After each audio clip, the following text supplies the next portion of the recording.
sit. Welcome to the Dynasty Nerds Fantasy Football Podcast, where we discuss Dynasty strategy, rankings, and all things NFL. So get ready to geek out on fantasy football with your host, Rich Dotson. And welcome to the Dynasty Nerds Fantasy Football Podcast. I'm Rich Dotson. He's Matt O'Hara. Hey. He's Garret Price. How's it going? And we are talking wide receivers today, friends and freaks. Yeah, we're going to get in there and we're going to dive in. Let's talk about some guys we like, some guys that we might still like, but might feel like, hey, let's put them on the market. You know, like, hey, like when people call your house, like, hello, Mr. Dotson, you interested in selling blah, blah, blah on Elm Street? And I'm like, yeah, for $1 million. And they're like, I'm being serious, sir. I'm like, I'm being serious as well, sir. You know, we all get those phone calls if you own a home, right? Like people call you, like, see if you want to buy your house. I'm like, dude, what do you? The funny part was I somehow got on some of those calls for someone else's house. And like, I don't know how that's the case. They're like, sir, would you like to sell that house? I'm like, yes, I would. Absolutely. Let's dig in a little bit. Let's get into the numbers. 20% discount. Why not? Take it today. Why not? Tell you what, I will sign you a promissory note to sell that property. But you have to send me a $5,000 check today. But I'm not there at my vacation home. That's why I'm willing to get rid of this. There you go. It's like that one guy who one time, this is not like at all, but like I read about it. Like a guy got sent, you know, like back in the day, they'd send you those fake checks, you know? Like, oh, you $95,000. Some guy cashed one of those. It was $95,000 check, and the bank accepted it because it was like a technically legit check. And that company tried to fight it, and they're like, no, sorry. Wow. Yeah, dude, I see those things where people scammers sometimes, you know, and they get mad at them, and you're like, oh, dude. First of all, God bless you for having the patience, but like man, I'd be like, I don't have a lot of dreams in life, but that's one of them. My grandpa, he lived on a farm. He used to always, like when telemarketers would call, like when you had like the landlines and stuff, telemarketers would call, and you know, most people would just like hang up, and they'd be like, hey, is, you know, so and so there? And he'd be like, oh yeah, he's here, absolutely. Like, well, we'd love to speak to him. Sure, he's way out in the barn. Let me go get him. He would just like set the phone down and just walk away. Oh, that's great. Shout out to all you scammers listening here. I'm sure there's at least one. So yeah, we're talking some wide receiver sells, a little different. I think this is a much wider range of players to talk to, so it's much easier. I know we talked about quarterbacks, like, hey, you know, the market's kind of right, and you can always dive in and look at receivers. And you know, let's look at the finishes from last year. You see these guys, you know, you had the elite guys at the top last year. You know, it was Puka Nacua, Jackson Smith, and Jigba were the two guys that were elite. And then below them, you had another tier of like Amon-Ra St. Brown, George Pickens, and Jamar Chase. And then after that, like, it was a weird year. And it's funny because I read a good article about from Ryan Heath on Fantasy Points, and he was talking about this actually. But like after that, like it was like a big tier of 12 receivers that were all within like a point per game. And then after that, it was another giant tier of like 12 guys that are all points per game. And, you know, his reason saying, you know, now we're, you know, scoring like with the new kickoff rules, players are getting shorter yardage. So there's less opportunity for receivers to score as many yards and to kind of identify those alpha receivers. And it was a really good article that got me thinking about like, we've talked about that, right? Like how you really want to identify those alphas, and that's where you want to live. So like in that mind is like, hey, dude, how do I like tier up for some of these guys? And my receiver sell, when we get to it, that was kind of something I was like thinking of, like, dude, how, like, I like the player, but like I don't know how much longer I like this player, and how do I tier up and get one of these alphas? Like, who knocks on the door? And I made a big move in one of my best ball leagues. I put on my X account at Dynasty Rich, and it said I just traded Brock Purdy, Superflex tight end premium. I had like multiple quarterbacks, right? Like I got Drake May, I had Drake May, Jaden Daniels, Daniel Jones, and somebody else, and I had Brock Purdy. I ended up trading Brock Purdy in a 28 second in Jameson Williams for Puka Nacua, and I really needed receiver help. So I was like, man, like some of these leagues, like you really want to identify. We've identified the running backs, right? That tier of elite running backs. We'll see what happens with Jeremiah Love. But, receivers right now, like there's a lot of them. And there's some good names that you want, but like Puka, JSN, Jamar Chase, like those are elite guys. And like you still want Justin Jefferson. Amon-Ra like up there as well. But CeeDee Lamb, I think, is still there as well.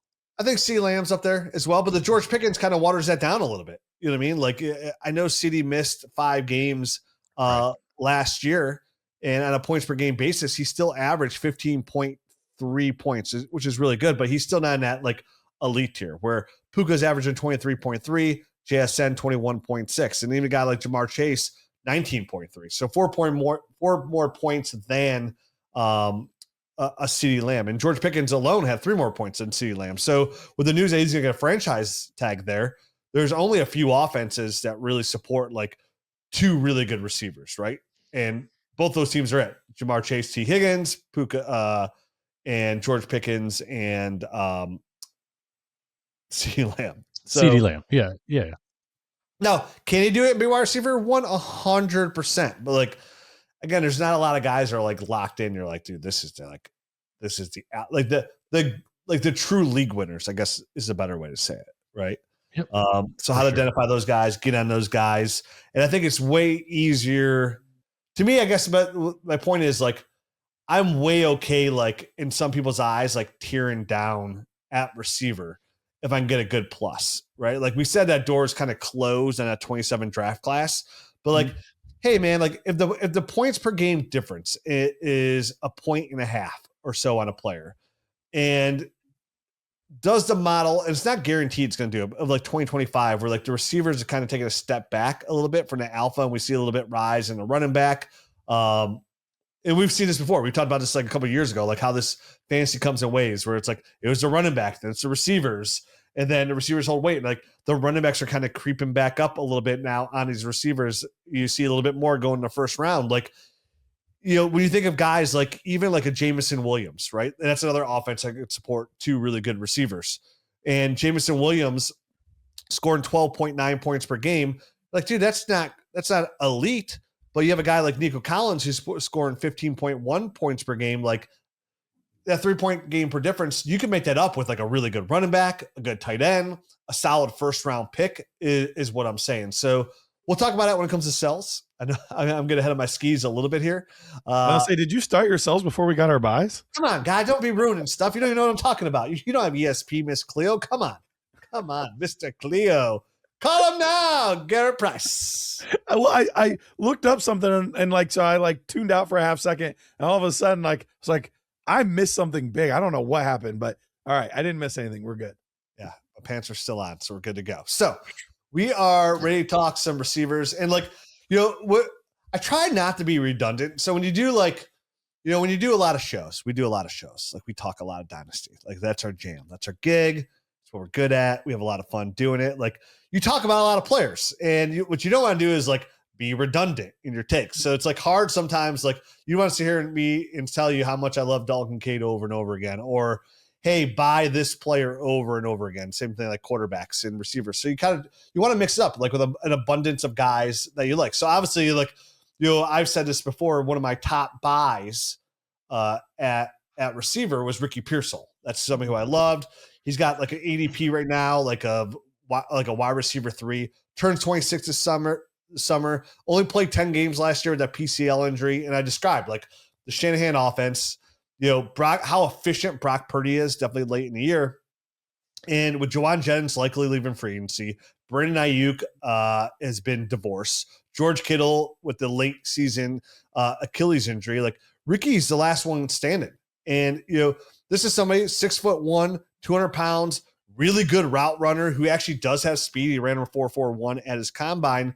He's a very efficient receiver that get open, and those kind of guys thrive in like a Shanahan offense, right? You think of like a guy like Puka Nacua and how elite he is. I think Ricky Pearsall, not saying he's going to be a wide receiver 1. I think he has a chance to, but like he's going as like low end wide receiver 3, mid range wide receiver 3. And he's probably going to my eyes, probably finish like if he finishes kind of that tier of like that Zay, like he could kind of be like a Zay Flowers, right? Like, oh, if he finishes wide receiver 12, wide receiver 13, would not shock me in the least bit. So I really like Ricky Pearsall as like my favorite probably wide receiver buy right now on value. But I've said that before in the show. So I was like, let me go a little bit deeper. Let me dig down a little bit. And I started looking at the New England receiving core. And we're like there. And the first thing that pops up is wide receiver Kyle Williams, right? A late guy that we were kind of watching tape on. And to me, he's a really good buy low. The former 3rd round pick, 69th overall. And you look at him, what he did last year, he was pretty efficient, definitely in the first half of the year. But he was used kind of like as just a deep threat. That's what he was, like a take the top off kind of guy. He averaged 20.9 yards per catch on the catch. He's led all the Patriots skill players there. His average depth of target was 18.7, which I thought was like really high. I thought he like almost led the league in that. Had a big 72-yard touchdown. And going back to watching his tape, like this was the second half of the season. I think you said first half, but this was the second half when he was doing things. Yeah, apologize. Yep. And make sure. At Washington State, when we were watching his tape, in those 2 years, 131 catches, 2,041 yards, 20 touchdowns over those 2 seasons. And he showed like he was a very capable route runner, has a 4.4 40 speed as well. And even though he's used in New England, and we know he's kind of electric, right? Because he was their kick returner too, punt returner. So like, they like Kyle Williams. And you look at that receiving room right now, and it's Kayshon Boutte, it's Pop Douglas, and I am not guaranteeing that Stephon Diggs is going to be there next year. If it is, it's last year no matter what, but they could cut him and have some really good cap savings on him. Even though he was their first wide receiver with 1,000 yards since 2019, I get that, but he just got over 1,000 yards. But they have to make a decision on him by March 13th, and that's when his $13 million comes guaranteed. But he has a $26.5 million cap hit, second highest on the team. And the Pats could save $16.8 million or even more, $20.8 million that make him a June 1st, post-June 1st cut. And for a guy who's got some legal battles and he's going to be 33 next year, like it just makes sense for a team that's ready to take a step forward. And the guy didn't do anything during the playoffs. Like all 4 playoff games, I don't think he went over 40 yards. So for me, Kyle Williams has a really good chance in my eyes to like step up and be their all-around receiver. And there's a guy I was kind of thinking of that reminded me a little bit similar of this, and it was actually going back to 2010. It was Victor Cruz, because I thought Victor Cruz was kind of that same mentality, kind of similar, right? They had the same 40 time. I think Kyle Williams was a little bit faster. Victor Cruz was a little bit bigger. Kyle Williams 5'11", 190. And Victor Cruz was 6 foot, like 205. But before he got 205 in 2010, I'm sure a lot of people don't remember this, but I remember it clearly because I was intrigued by Victor Cruz. In the preseason, Victor Cruz was lighting it up in 2010. And even the year before that. And then he didn't even make the team the year before that, but he makes the team. They didn't use him at all in the regular season, but he made the team. He was like a preseason darling. And then he comes out, and the following year in 2011, what happens? They asked him to bulk up a little bit. And he led the league in yards after catch that year, 82 receptions, 1,536 yards, and 9 touchdowns. And again, I'm not saying this is what I'm thinking Kyle Williams is going to do, but like Victor Cruz for that, until he got hurt for like that 3-year window, was a very good fantasy football wide receiver. And it kind of reminds me of like that Victor Cruz, because what did the Patriots ask Kyle Williams to do this offseason? They went out and asked him, hey, we want you to bulk up and add some strength. And they kind of gave him an offseason program to do that, which in my mind saying, hey, they have some plans for Kyle Williams. And even though he was used as an explosive take the top off receiver, from his college tape, he's a very capable route runner. So when I look at a team with an ascending quarterback, kind of going back to like the Patriots, like how Eli Manning was like that ascending quarterback to build a rapport with, and even though it's a strong receiving class and the Patriots can add somebody, they still have a very shallow room. And it's even why I kind of like Efton Chisholm, right? Like he was also another late receiver that we like to tape on a lot. We were doing some late tape studies. A very, very good route runner. He was the highest paid receiver or undrafted free agent. He was the highest paid guy to join the Patriots as well. Was inactive during the Super Bowl, wasn't even used. I know he was hurt too until the end of the year, but 2 guys that like are on the roster to have a chance, right? And we're just really looking for guys that are going to find a chance. And I think Kyle Williams fits that category. Right now, I think ADP wise, Kyle Williams is going. I lost it. I deleted where he was going. It's late. Is all you need to know. Yeah. So he can be had. I mean, this is like the perfect kind of receiver in like a weak draft class. So like somebody's on the board there in the second round, and I kind of want to gamble on somebody after like 9 receivers have already gone. Kyle Williams is somebody where I think the price is right where he's worth the gamble. Right, like our ADP from 3 weeks ago had him 65. I don't have the updated one right wide here. Receiver 65. Yeah, so I doubt he's changed much since then. So I'm sure he's probably right around there. Yeah, so he's like he's in the 150s, 170s, something like that overall. People barely see him, so he's those are kind of players that are easily obtainable. Where like if you swing and you miss, it doesn't really set you back, but the upside's there, right? Like if he turns into a wide receiver 3 at that price tag, that's a win. If he turns into wide receiver 2, even better. And it's just I see these kind of these players that can kind of, another guy kind of fits in that bill, completely different mold of a player, but like Alec Pierce, right? Take the top off kind of receiver. That's my guy. I think you've given 3 buys and a sell, and Matt hasn't even got to talk. I'm just kind of describing players like that fit that mold, right? These players that evolve that are like these take the top off kind of the defenses, but evolve into solid route running and all around players. So Kyle was for me. I didn't even know Alec Pierce was your guy, Matt. So I'm leading right into your guy. Perfect segue. So my guy handling 2 whales, maybe just a little segue action. Don't let me go over the cliff like the founder. Woo! Listen, I do like Kyle Williams as a prospect coming out, and obviously he didn't have the year that we all were kind of hoping he'd have. But that's to be expected. He got kind of buried. That team had a couple of established guys ahead of him, and to your point, they made the effort to, hey, we saw what you did in your rookie year. We think some added weight will help you kind of be able to hold up to the rigors and do some better things here in the NFL. So they gave him something to kind of work on, which is great. And what we always kind of forget is these dudes just came out of college. They had to bust their butt for the combine. They really were kind of solely focused on that kind of stuff leading into their rookie season. So sometimes they don't always get the kind of training, the professional training that they need. And once they get into a full off-season workout, you can see some big, year 2, year 3 leaps from players. So I'm excited to see what we get out of Kyle Williams kind of going forward. Real quick you got anything before I move on? Yeah, real fast on Kyle Williams. The nice part about Kyle Williams, because I do agree he's a buy, I don't think he profiles as a true number 1, which is in a sense a good thing here. I mean, obviously it'd be great if he could be a number 1, but I think the Patriots bring in a number 1 wide receiver, whether trade, free agency, or via the draft. There's some good big bodied guys at the end of the first round that'll likely be available to them. They might go offensive line, but it'll be one of those 2 more than likely. So even with the addition of a big time X, I think he profiles much more as a Z or slot type player than he does an X anyway. So I don't see that actually hindering Kyle Williams. So that was just kind of my last little thought on it. Yeah, and I agree on that too. I don't see him as a true like number 1 receiver. But in today's NFL, you don't need that, right? Like you don't need that kind of player to come out and do like you could still do the NFL's transition where you could dominate and be a wide receiver 1 from the slot. Correct. So anyway, Matt, go ahead. Anyway, so moving on to Alec Pierce here. He's currently going off the board at 95. He's the wide receiver 34 off the board.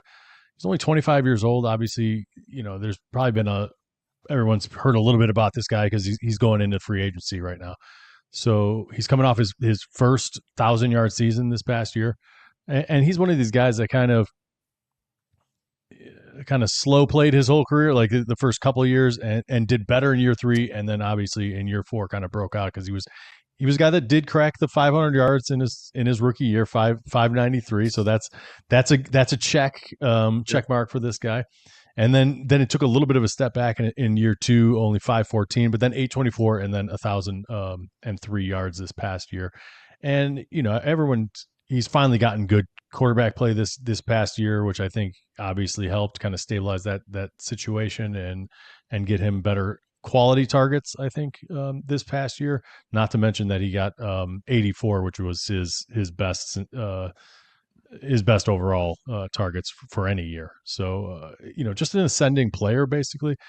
And right now, if we don't dig into the numbers too far, he's coming off the board as wide receiver 34. He finished as wide receiver 28 last year.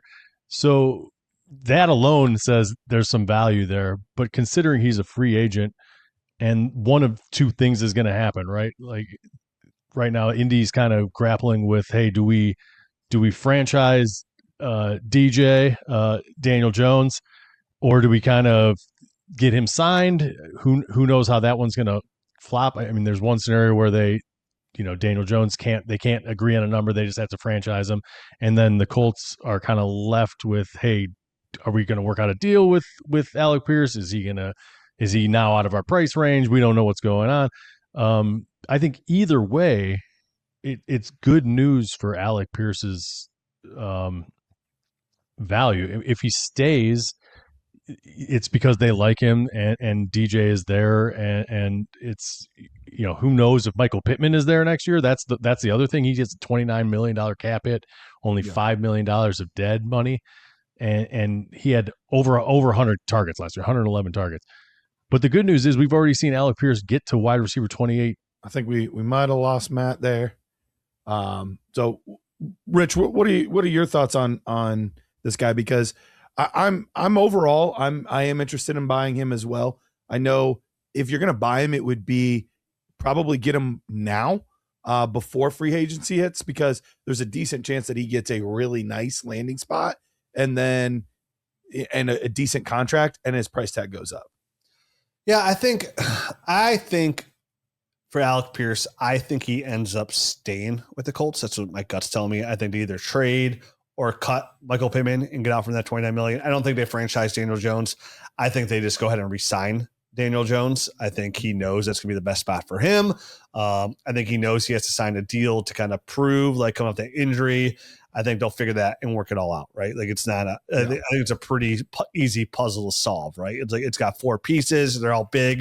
And it's got a farm on there for a preschooler. Like, they're going to figure it out. And, I think best case is for Alec Pierce, like, some people, like you said, the value change might be like, oh, he signs this big deal elsewhere. Like, I think the best value would be he stays in an offense with Steichen and Daniel Jones. Like, and that's where his best value is without a Michael Pittman. And you move those 84 targets to about 111 that Pittman got, and he bumps up from like wide receiver 28. Is that where Matt Say fished? Wide receiver 28 to like wide receiver like 18, 17, like a mid-range wide receiver 2, which is really like a championship caliber piece, right? That's where you go. And then obviously with a player like of his capabilities and what he has got going on, touchdowns can really move him from wide receiver 24 to wide receiver 13, like depending on how many touchdowns he scores, which he's capable of. So I actually hope, I think, dream scenario for me is they get rid of Pittman and he stays in Indy. I think it's best case. We see too many of these receivers leave in free agency of this kind of archetype, and it doesn't really kind of pan out the way you want it to. Right. They're not bad, but from a fantasy standpoint, it's not anything you overly love. So I would really like that. And I think we're saying, like, you're right. Like, you can buy now.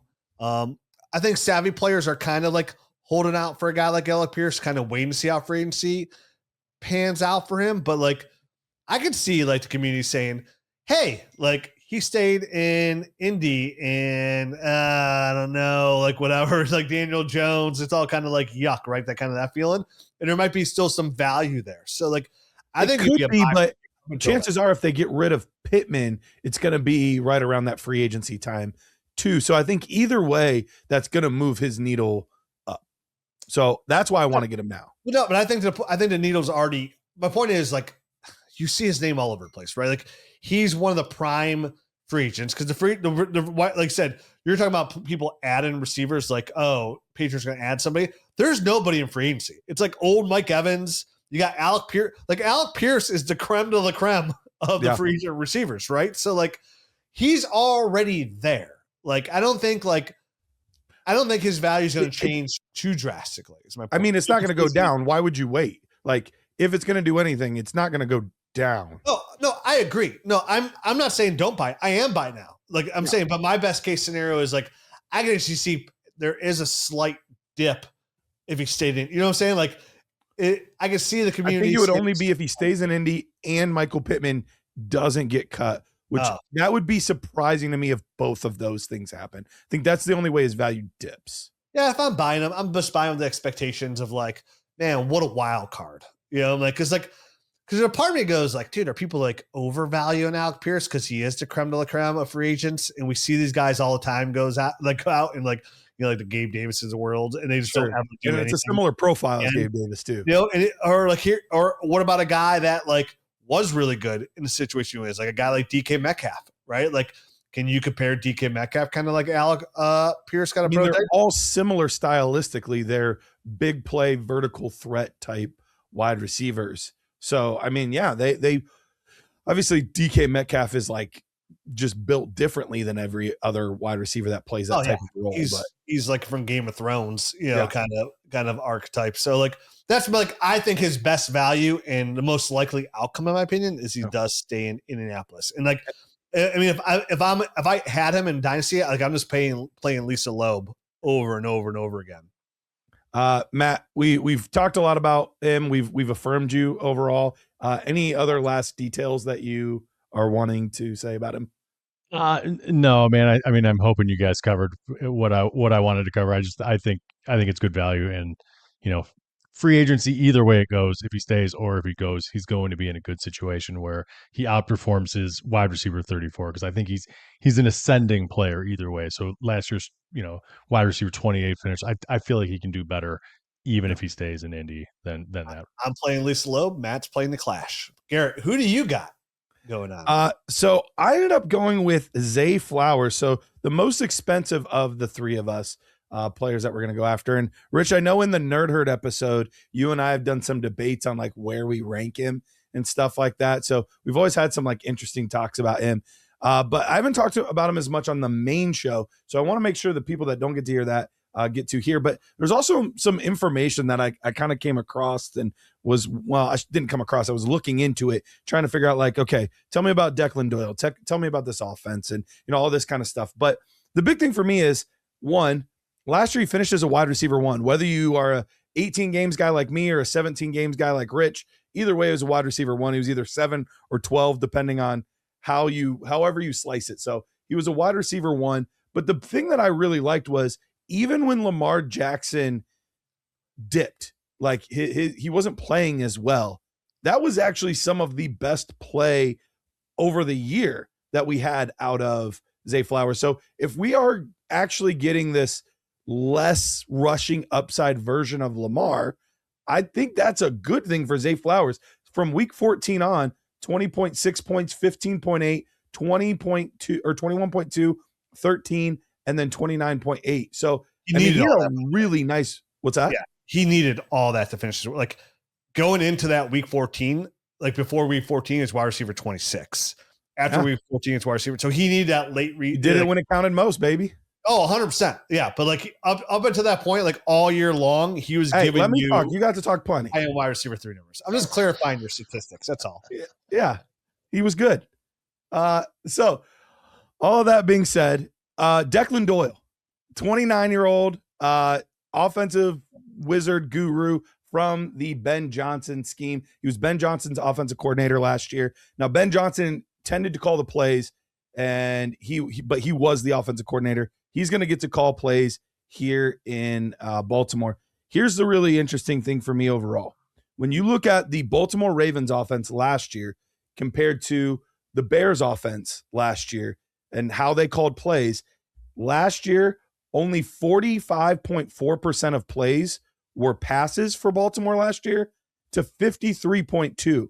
So that's a nearly 8% increase in pass plays if they stick with a similar type of scheme. But even if it's only 6%, that's still a nice jump, which is more overall targets. But the biggest thing that changes is the total number of plays. Baltimore used to run a very slow, methodical run the clock out type of offense. They ran the 4th fewest plays out of anyone in the NFL. So they were not running a lot of plays. Chicago last year ran more plays than any other offense in the NFL. So all of this says this is going to be more opportunities for pass catchers in this offense. Zay Flowers was a wide receiver 1 last year. Right now, he's the 28th, 29th wide receiver in ADP. He's, 21st wide receiver in ADP. So all he has to do is just finish similar to where he did before, and he's far outperforming his ADP. With all those numbers, I think it's likely that he could be a repeat wide receiver 1. And I was actually looking at even another source that already added in all of the rookies. When all the rookies were added in, it was pushing him down to that 29-30 that I was talking about. So all these rookies coming in are going to get people even more excited. And while this is a good wide receiver class, I don't think that this year we're going to see too many of them pushing anybody out. So I think Zay Flowers has a very good chance to repeat as a wide receiver 1, especially in a significantly better passing offense. I don't think he has a chance. Okay. Of course he has a chance. I don't think he finished a wide receiver 1. I don't. I think there's a lot of the guys who are going to step up and come back to. I think he did that late season push to get there. I like Zay Flowers too. We always known that. We'll see how it goes. I do like Declan Doyle, young, innovative mind. He's going to bring in a lot of motion as well out there. Going to run a lot of 12 personnel. You got like Derrick Henry. You're going to want to run the ball. Remember, and also those numbers get skewed when you have Lamar, because Lamar runs the ball more often, even on design, like pass plays that break down. So he'll still run the ball. So they're always like the number 1 rushing team, because you got a guy like Lamar that kind of skews those numbers. But Declan Doyle does, anything from the kind of like, I want anybody from Kyle Shanahan tree. I want everybody from the Sean McVay tree. Let's see if the Ben Johnson tree can like evolve into that next kind of like acorn that fell next to those trees and sprouts these great offensive play calling minds, right? Like you want those kind of guys. So I do. I like what he did there in Chicago. Like however he had a hand on or however he learned, right? Like kind of going back to like the young Mike McDaniels, right? A lot of motion, getting everybody involved, some heavy 12 personnel out there. I think that really fits and helps a guy like Zay Flowers, where they don't need to add a lot of weapons. Because hint, I'm going to be talking about Declan Doyle, the same reasons why you're talking about Zay Flowers in the tight end episode tomorrow.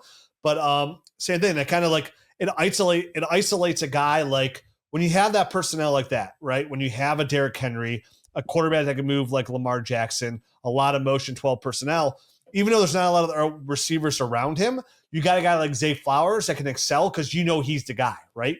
Kind of going back to like a similar guy who everybody's in love with, a Jackson Smith and Jigba, right? A run first team, run heavy 12 personnel. The only other number of receivers like Cooper Kupp for the most part, like who didn't do a whole lot. So like Zay Flowers can kind of fit into that like Jackson Smith and Jigba role and kind of excel that way. So I do like. Sounds Zay great Flowers. to me. It makes him sound like a good buy. 100%. Like, and I've never not like Zay Flowers a player. Like previously, I never liked the offense that he was really in. And you're right, a lot can change. So it is kind of like optimistic.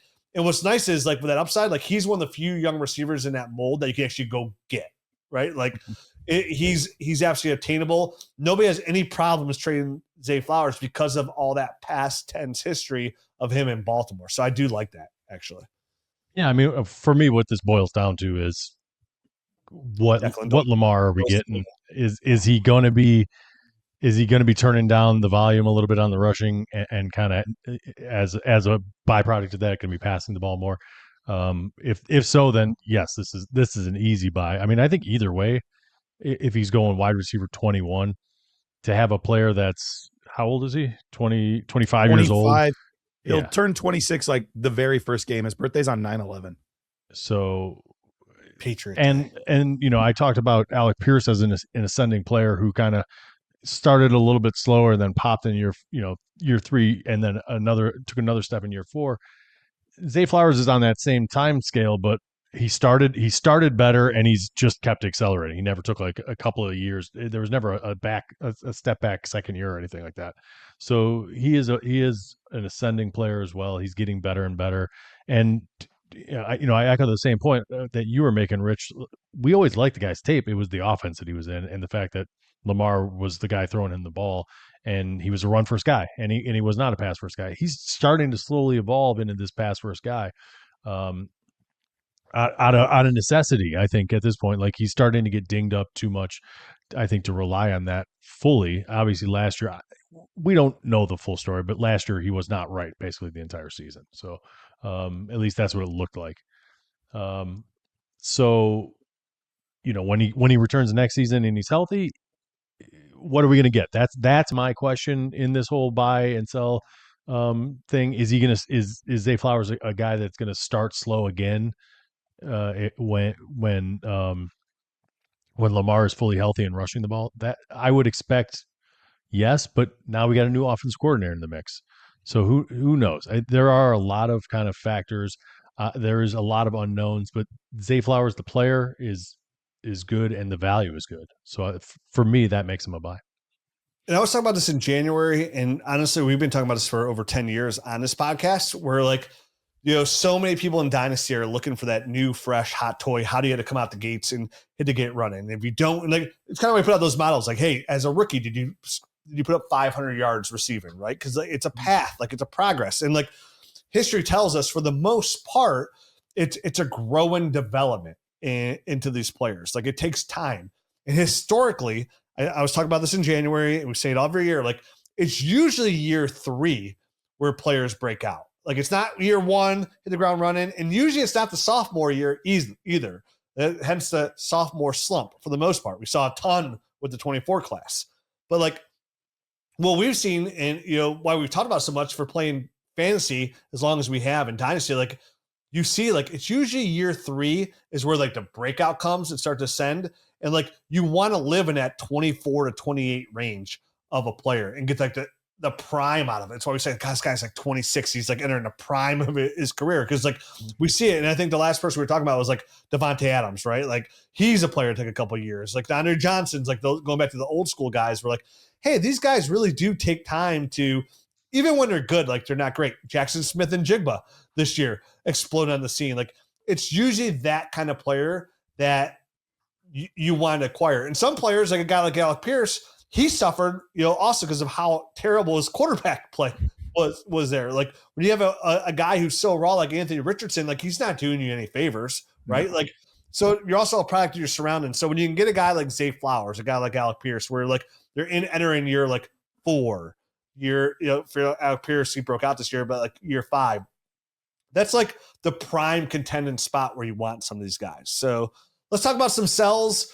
Before we do that, I got to tell you about my friends over at myffpc.com. You looking to expand that Dynasty portfolio? Are you unlike the rest of the world and just got disposable cash just to throw around and really kind of enhance your skill set, which is, hey, we all got good hobbies. And what do? We spend money on our hobbies because it takes our mind away from the real world and it lets us have some fun. And Dynasty Fantasy Football is something 365 days a year, and it lets us have a lot of fun. Right. So you can go over to my FFPC right now and you got all these like slackers around you that are like, hey man, like I'm just not spending any more money right now. Like, or, hey, we hear it all the time. Like, dude, I'm just tapped out on leagues. How many people leave leagues because like, dude, I realize I have too many leagues. And then you see them literally 2 weeks later, like, anybody join the startup? Those people, like those people, you are, you're the worst of the worst. Let me just let you know. So like, right now, they have those things going over at my FFPC. You can get an orphan. They're releasing them. They have new drops every week. You get teams at a discount, right? Like you're like, hey, man, I just got this new raise. I'm ready to jump into this $2,000 league and win some serious cash because, like, I've been listening to Dynasty Nerds. I've been putting the time in, watching some film. Like, I'm a really good Dynasty player. Like, I put the time in. Like, let me elevate out of this $100 league, this $50 league, get in this $2,000 league. And I'm going to buy mama a new purse, Like, that's how much it costs. You got to win a $2,000 league to buy mama a purse because those things are outrageously and silly. But, hey, we all got hobbies. We all got things we like. My wife likes purses. I put my foot down. Just let you know, wife, if you ever listen to this read. So you go over to my FFPC right now, and you can find some of these teams that are like loaded with rookie picks, right? Like, and just because some of them are undervalued, like you might have the eye to see the value on that team and figure out a way to turn that around quickly. And what's great about my FFPC is they never have league folds, right? It's the safest place literally anywhere to play Dynasty. Like you could buy a team that's an orphan and like, hey, this is going to take me 2 years. Yeah, I'm going to discount it for $750, even though it's a $2,000 team. It's going to take me a couple of years, but I know I'm not scared to make those moves and waste my money because the league's not going to fold. So you get security, you get good, like different play styles, any way you want to play, PPR, Superflex, Triflex, all that, right? Like it's like you're on a certain website, it's got everything there to please you. There's nothing you're going to think of and it's not there to see. That's what my FFPC is. Get on there, myffpc.com. Use the promo code NERDS. They're going to hook you up. What are they going to do? They're going to give you some free cash. That's right. They're going to throw you $25. I get it. Just print the NERDS. That's it. $25. You're joining a $75 league at a discount at $50. They're giving you $25. You're in for $25. That's like a dinner somewhere. And you're going to play Dynasty Fantasy Football on the best website there is, myffpc.com. Promo code NERDS. All right, and we've got to tell you about FastDraft. Things are really starting to heat up over there. The Origins tournament, the way too early one, it's getting close to being full. So if you want those discounts on some of those guys where people aren't paying close attention, that's the place to go over there. Get that done. It's best ball tournaments. You're drafting only rookies right now. They have other stuff too. They have the rabbit tournament where you're taking current players. Then they're going to be putting them all together in a pool later. There's all kinds of different things like that. The best part is though, you don't have the sharks that you have on other websites yet. They're still newer. They're still up and coming. You still have an opportunity to get in there without that guy that's like, yeah, I just put in 150 teams and I used AI and algorithms to maximize all of my entries and blah, blah. Like, bro, that's not even fun anymore. Like, you didn't even pick these teams. So head on over there, FastDraft, use promo code NERDS. We're going to give you, guys, if you want, I still think this is crazy that more people don't do this. We give you a full year of Dynasty Nerds. Everything we have, the GM tool, the film room, which has an absurd amount of games in it right now. We give you the nerd score that's going to be coming out in a couple months here from Jared and I. It outpaces Draft Capital every year. It's an amazing pre-draft tool to help you decide who to take. Now we also have Nerd Score Plus, which is a post-draft way to kind of look at players and stuff. It's awesome. So lots of things and all the greatness on the app and the extra podcast. We give you all that for free if you join FastDraft for free. I don't know why you wouldn't do it. That's a $70 value for putting $10 in at FastDraft. Use promo code NERDS. It's the best deal around. Do it today. Do it. All right, let's talk about some sells, shall we? All right. Let's do it. My first sell is somebody I kind of like tease, right? Give you a little shoulder, you know? I think you said their name. Little belly button, maybe. You know, maybe it was a hot day. I rub my belly. My wife yells at me for that sometimes. She said, put your shirt down. What's wrong with you? And I'm like, baby, I got nothing to hide. This is more of like a tier down or tier up player. I think he's a really good gateway player. How about that? You know, like he's the marijuana of players. Like he's just a gateway entry level guy here. Expand your horizons. And that's Nico Collins. You know, coming off another really good year was wide receiver 7. His 15.1 points per game was 11th overall. And you know, he turns 27 this year, so he's still in that prime age category. So like you're like, Rich, why is he a sell? Now, a couple of reasons. One, again, not a player I want to get rid of, but I'd like to finagle with. He's turning 27, and I don't know if Nico Collins has the profile to like be that long-term alpha, right? Like, I don't know if he has the athletic profile to be really good when he's like 30 years old. So like 27, 28, you might get 2 really good years out of him. But there's a lot of question marks with what like you with the quarterback situation. Like his name's been floated around as a possible trade candidate, which I would bet anything in the world that they would not get rid of CJ Stroud. I don't care like how his playoff games went. He's going nowhere. We'll take him in Cleveland. Oh yeah, dude. I don't even like CJ Stroud as a quarterback. Nope. Like I like him better than what we got. To be fair, I think I think I legit, whoever's a starting quarterback on every single NFL team right now, I would take. Like every single one who's a legit starter right now. And I think the lowest end of that would be like Tyler Shuck. I would take a one Achilles. I would take the Troy Athena. Like Daniel Jones, I would take him. Give me all. I'll take them all. So like, I don't know. Like, I don't even know if he's like as talented as like Mike Evans. You know what I mean? Like to do what Mike Evans does that long. Cause I think that'd be his ceiling to do it. Like Nico Collins for me. There's so much uncertainty there.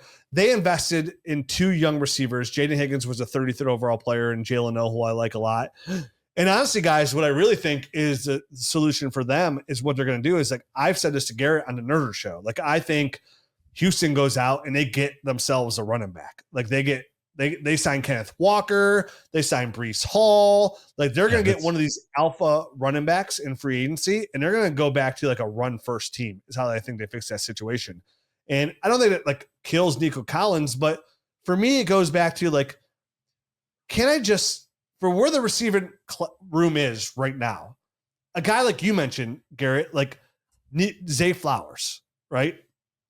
Zay Flowers average 13.3 points as wide receiver 12. Nico Collins averaged 15.1. It's a 2-point per game per difference. But I think I can easily make up those 2 points with whoever I trade Nico Collins with my pluses on top of Zay Flowers.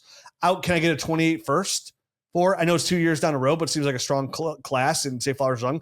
If I can get a 20, I would settle for a 28 first and like Zay Flowers in that range. Can I move to Chris Olave and get a plus on top? And it's going to be a draft pick. Like, say like my running back room is a little bit weak. I'm somewhat of a contender. I just want to add a running back here because I know this draft class is really weak. Can I add a solid running back to my room if I get up Nico Collins and get a guy like Jameson Williams back, a Zay Flowers back, a guy in that kind of range, a Jalen Waddle potentially.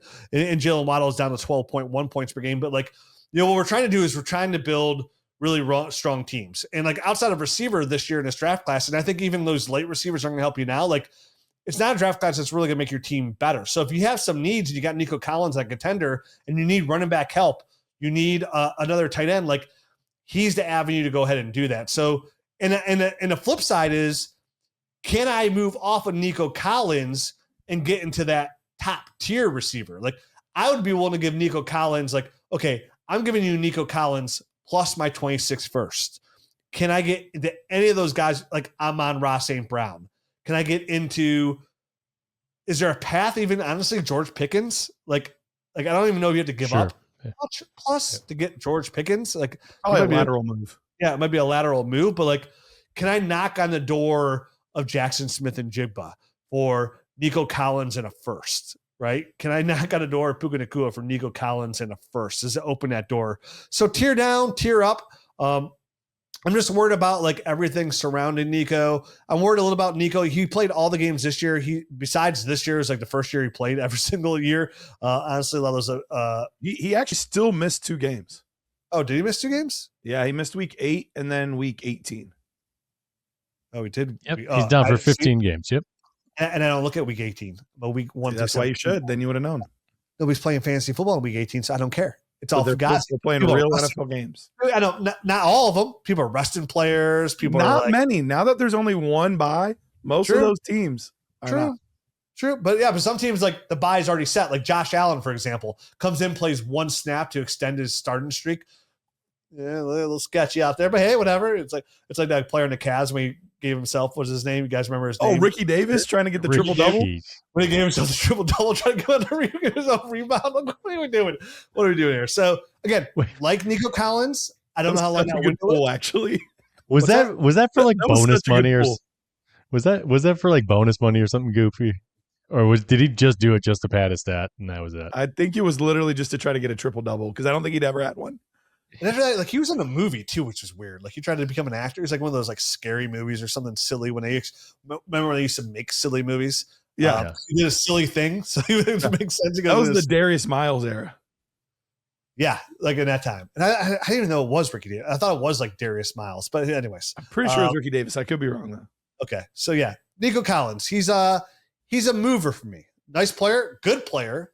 But sometimes, like, if you want nice things, you have to give up nice things. Nobody's giving you, like, you can't throw out these old guys that nobody wants. Like, again, we have to be very sensical here. I know the offers I send out there sometimes aren't sensical, but listen, we do.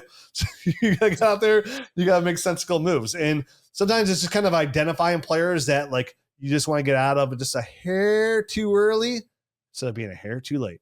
Yeah, we're almost coming up on the anniversary of it. Yeah, March 16th, 2003, Cavs guard Ricky Davis intentionally shot at his own basket to secure the final rebound for a triple-double. That was 23 years ago. Wow, man. Wow, I can remember it like it was 22 years ago. I have a whole foot in the door. Thank God my toes aren't as long. I'd be even closer. Anyway, so yeah, dude, I like your Nico Collins sell. I think anytime you can get a guy that's that valued that highly, who has some question marks, right? I mean, there's always going to be injury question marks with a guy like Nico Collins, just because he's always got little dings and he's always missing games. So that makes a lot of sense. And Matt, your guy, AJ Brown, who you love, like, I think their window is pretty close to the same. AJ Brown scored 14.7 points per game. He's 15.1. I think you can easily move Nico Collins for like an AJ Brown and maybe probably get a little bit plus on top of him. And I think you should. You're getting a couple of years older. Yeah, I think you probably could definitely do that. All right, Matt, let's dive into one of your sells, shall we? Yeah, let's do it, man. So for me, I mean, I kind of have a history of poo-pooing this guy anyway. And at this point, he's coming off the board as wide receiver, right around wide receiver 15.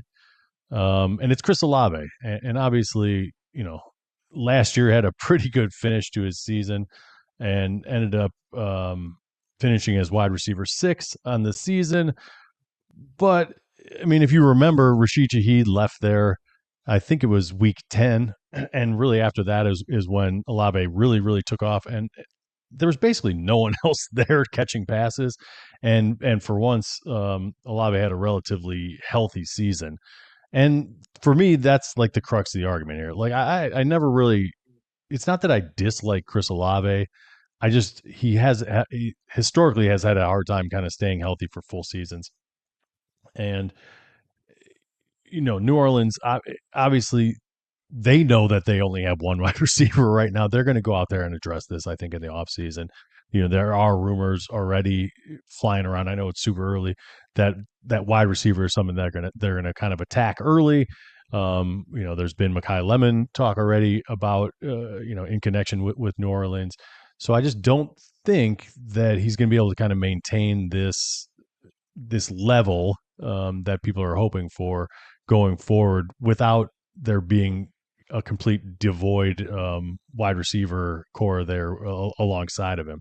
So I think, basically this is going to be one of those things where he's a good player. I think he's a better wide receiver 2 on a team than he would be a true wide receiver 1. He's kind of been able to pull it off a little bit here and there, but I think in the long term, he's better in that position. And wide receiver 15, as far as ADP, it kind of reflects that. But if he's a guy that ends up really taking a backseat to a high draft pick, he's a guy that could slip down even further and be in the lower teens or high 20s this time next year, or maybe 2 years down the road or something like that, but not in the not too distant future. And don't forget, he has a major history with concussions. So if they draft a guy early and he starts popping a little bit early, Olave gets another concussion, this is a guy that could really see a big drop in his value. So I think that makes him a sell here at wide receiver 15 value for me anyway.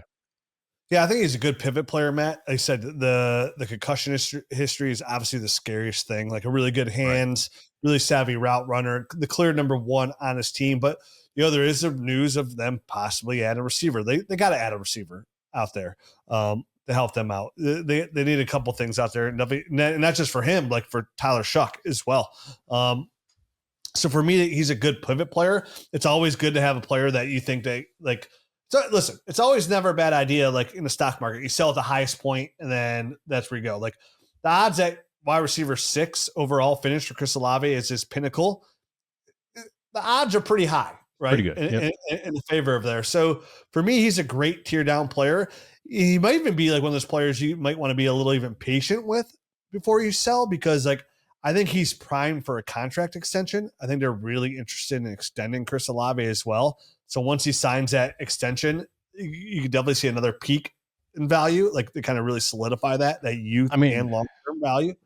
I know they kind of dug themselves out of their salary cap hell, but they're right back in it. They're like $45 million over the cap again. So extending a guy like Chris Olave would go, I'm sure, a long way in order to kind of at least start digging themselves out again. So they really do have a lot of bloated contracts with older guys that really, if they even cut them, isn't going to do anything, because it's the dead money is almost equal to the cap money. So that they got some work to do again. When Carr retired, they got some kind of relief there, but it seems to have kind of reared its ugly head again. As far and as extending him would help the cap. You play that $1 million veteran minimum, essentially, and get a big bonus and kind of push it out that way to actually help him out. So I don't have any Chris Olave shares, I don't think, anymore. I think I've moved all mine as well, but he definitely fits the bill for me for somebody like I like him. Again, kind of falls in Nico Collins range, where like if any way like I could tier down or preferably tier up, like for like Chris Olave, like, tearing down to me, like I'd be interested in like Lad McConkey plus, like what's definitely after the bad year he had. Like, is there any way I can get a first and Lad McConkey for Chris Olave? Like, does he open the door for like Drake London or George Pickens for me, like in that range as well? Like definitely Drake London for me. Like I would love to find any, like I'd probably be gross and give a first on top of Chris Olave to get Drake London because I'm a sicko. But I think he's another good gateway player. Yeah, as far as Olave as a player, like if he was on the Browns, like on our team that we love, I'd be happy. You know what I mean? Like I like him as a player. Yeah. It's just as far as fantasy value, he's a ticking time bomb in my opinion, just because of the gotta go back history. Before somebody was. Oh, sorry. Go ahead. No, go back forward. I was talking about like, listen, like there's a small list of the alphas right now of receivers, right? Like Chris Olave is not in that mix of like alpha. So even if it's pivot into like even some of these like a rookie, like an up and coming player, like he's again going back to like, oh, he finished wide receiver 6. Like that's how you can be a savvy dynasty player. It's kind of like shaking and baking those players and adding more abundance to your team, like adding more points spread out through your roster in a little bit something like you're not getting rid of a good player, but you're adding 2 more good players essentially, and ones that like aren't like he's a slight guy, right? 6 foot, but like only like 185 pounds. Like he's again one bad hit away. A concussion for him, he's out for almost the entire fantasy football season. Like he's in that worry of like another bad concussion. Does he retire? Like he's in almost like that. It's like him and Tua are the ones you're scared of for the most. So I definitely understand moving off of them. And anytime anybody finishes a wide receiver 6, definitely not an overly savvy dynasty player, there's always a path to pivot. I'm a little more lukewarm on this one. I traded, I got a lot actually. I didn't have a lot of Chris Olave, but early this offseason and then first few weeks of the season, I kind of saw that the direction that this was probably going to go, and it only helped when Shaheed got traded as well. So it was more of a contender move to go after him, and it paid off great this year. The thing that you do have to wonder is, we talked about earlier a player that is he suited more to be a wide receiver 1 than a wide receiver 2, and I think a lot of this also comes down to to Tyler Shuck and what can he do moving forward? How can he produce? He was 4th in targets per game last year at the wide receiver position. So obviously there's a good chance that moves down a little bit this year if they bring somebody else in. But I still think he's going to be one of those guys that's going to be getting 135, 140 targets, over the course of the season. So I still think he's going to get a good amount. And I think he's going to be like a solid, steady piece for a long time. Unless the injuries pop up, and that is a concern. But for me, I don't love it. I don't hate it. Like if there's somebody else you like more, that's fine. But I'm not super eager to move off Chris Olave. Yeah, so he had 156 targets last year. So that is a lot, man. I mean, that's a gross amount of targets. Definitely have 156 targets to be wide receiver 6. Like you think like if you're truly a stud, like you'd be up a little bit higher, like wide receiver 5. You know what I mean? Like Hey, listen, I like Olave too. I think Matt said like he likes Olave too on a good team. It just it feels like this is a player you kind of pivot off of and get a little bit more safety net of a player, I guess. Because I'm not giving I'm not trading for like Wan'Dale Robinson, like right. Along those lines. I don't think he's too far off of again, it always comes down to what's the plus, right? Or how do I get a little bit more? It's always that case. And listen, if there's players we say sell, dude, I'm selling. This guy's got to go. We say that as well, but we say this all the time on the show. It's not always the case. Just because a player's a sell doesn't mean that they're bad or they're not going to be good for a while. It's just about there's right times to pivot. This is a game that you're managing all year long, and you're just kind of building a team. And sometimes listen, a lot of teams have deficiencies, right? And I'm talking about your dynasty team. Dude, I just need another running back. I need another. I need a tight end. Man, my teams are good. I need a tight end.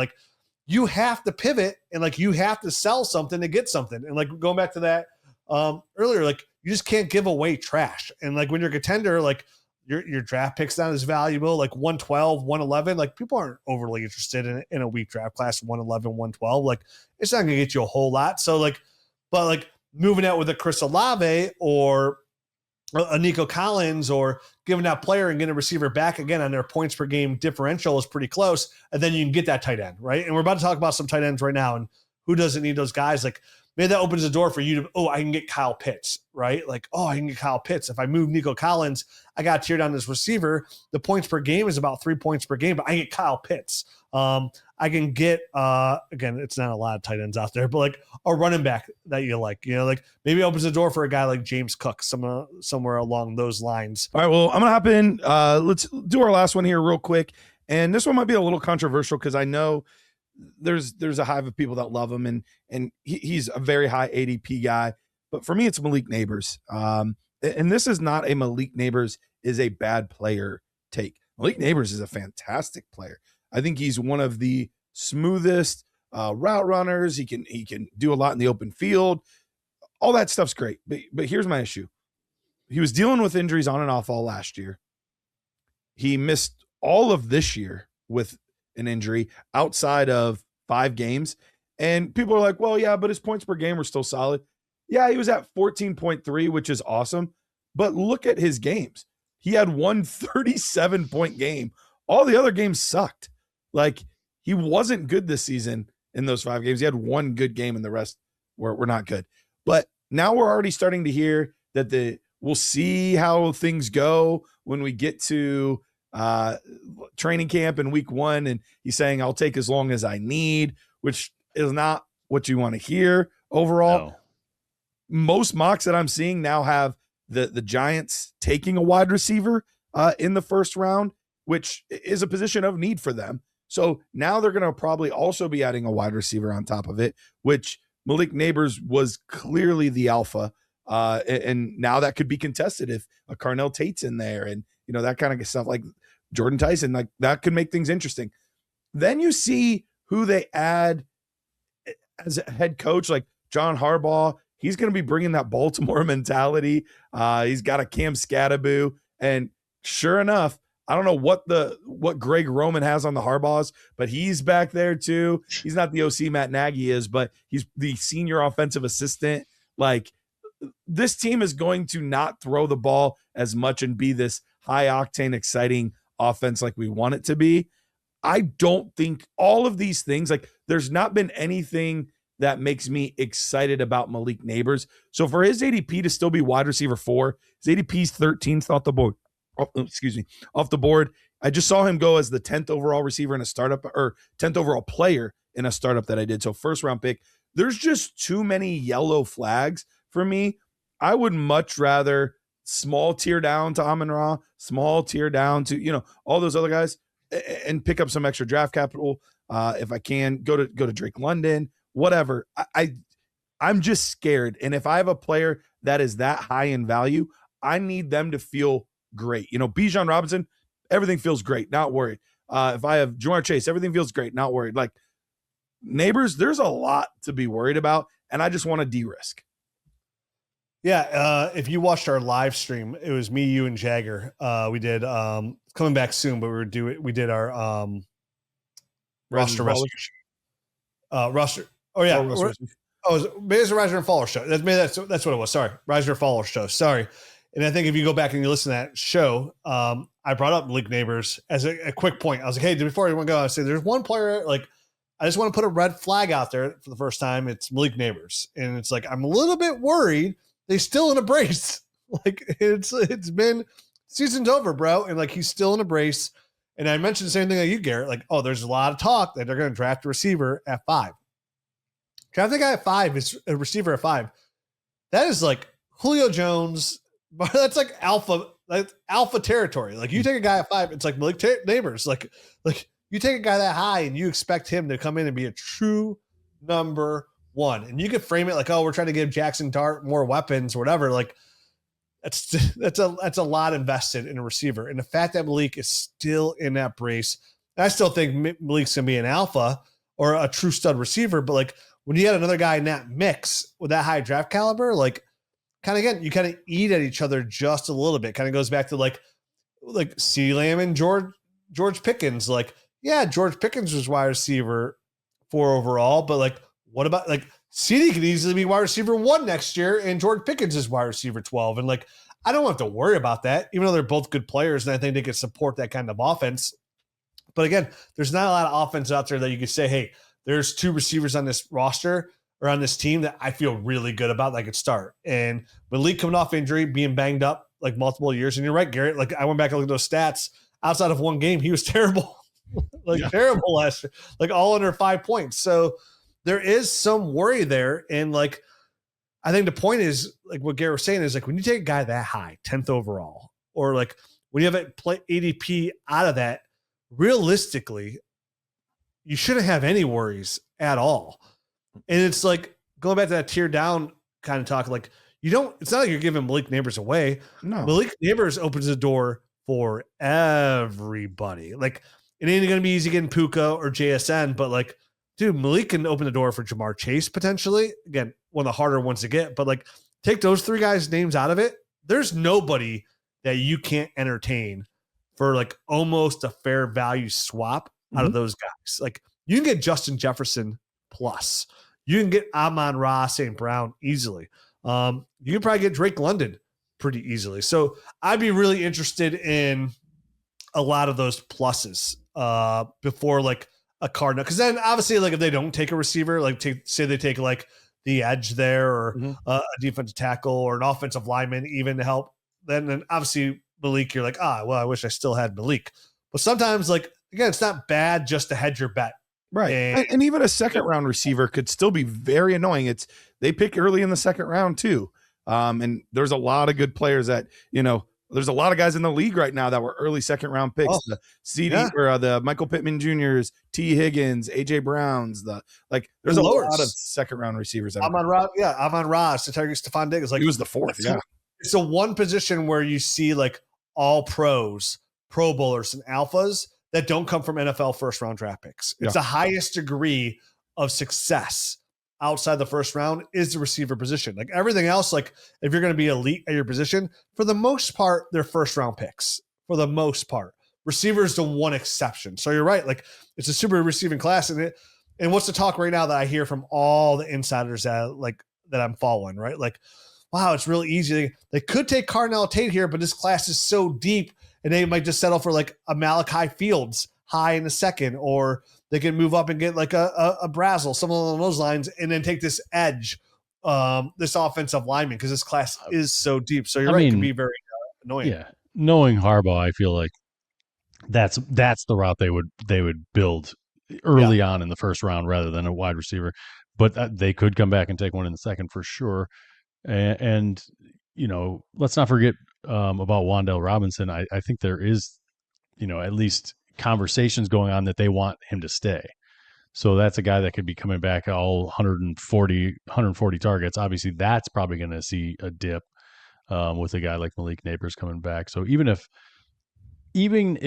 Malik Nabers does come back and they bring Wan'Dale Robinson back and don't draft somebody, I feel like Wan'Dale Robinson has shown enough maybe last year in Malik Nabers' absence, that he's going to be still garnishing some attention there, more so than what Malik Nabers had before. So again, this is a solid sell. I'm not like maybe as run for the hills as you sound about, not that you're run from the hills, Garrett, but I'm like, I would be a little bit at all costs leery about making this trade, but I understand just because he hasn't been able to stay healthy.